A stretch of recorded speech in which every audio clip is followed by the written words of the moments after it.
Hello, Kuchis!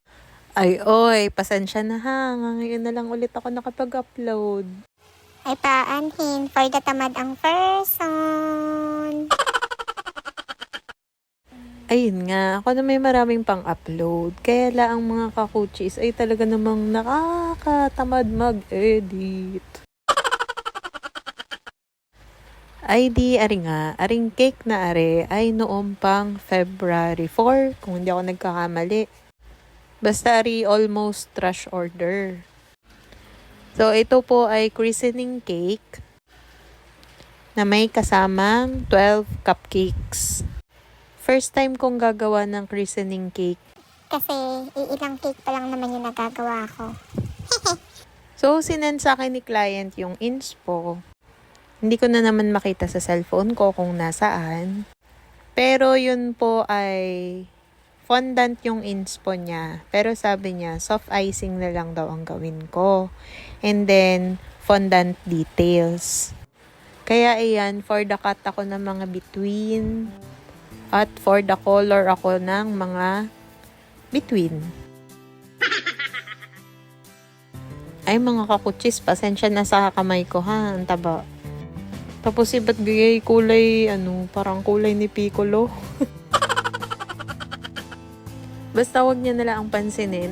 Ayan ako'y nagawa lang diyan ng yun nga, fondant details. Ari lahat first time, alam nyo gayon. Pati ang ginagawa kong iyan na teddy bear, yan ay first time kong gagawin. Ay for na, sorry. Nanood lang ako sa YouTube ng tutorials ng kung paano gagawa ng bear out of fondant. Ay para lang pala ako naglalaro din ng clay dough ni Arya. Ay basta pagpasensyahan nyo na ang kamay ko diyan at ang dumi. Pero hindi talaga dumi yan. Food color yan. Tapos maitim na nga yung kamay ko. Ang dark pa ng mga food color. Kaya ayan. Bale, dalawa yung ginawa kong bear dyan. Isa sa baba, tsaka isa sa taas.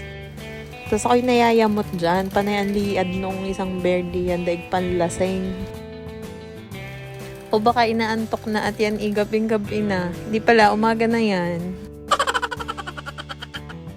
Eh di mga kakuchis, dahil nga umaga na, di ako'y pandalas na kailangan ko nang maidikit are. At are ay kailangan din naming i-deliver sa Santa Maria, Santo Tomas pa. Gawa nang dapat ay meet up. Kaya lang, sabi sa akin ni client ay magbabayad na lang daw siya ng ng additional. Ay Diyos ko, hindi ko na uulitin na magde-deliver ng cake na biyahe. Talaga namang pagka-deliver ng cake ay nanakit ang aking buong katawan. Dahil ko panlalagnatin. Mga kakuchis, ang hirap pala mag-deliver ng biyahe ka tapos i-garni. Di ako nagpasama pa sa pinsan ko para may taga-bitbit ako ng cupcake. Kasi hindi ko to kaya. Gawa ng naka-box tapos may cupcake pa. Tapos biyahe pa ako. Kakadaming humps din sa amin. Ay talaga namang todo control o todo pigil ako sa humps kung paano ko ibabalanse ang cake. Hindi ko na nga na videohan yung pagde-deliver namin. Gawa ng, syempre ang hirap magdala. Tapos naman ito? May lalamog naman. Bakit hindi ko naisip? Totally, babayad na din lang naman si client sa pamasahe namin. Bakit nga naman hindi ko pinalalamob ng 4 wheels? Tawarin ka naman. Baka hindi na rin gumana ang utak ko noon. Pero yun nga mga kakuchis, charge to experience lahat ng mga na-experience ko dito sa paggawa ko nito. At satisfied naman yung client ko dito. Kasi nagulat sila at ang mura daw nung cake tapos sobrang sarap daw. O diba?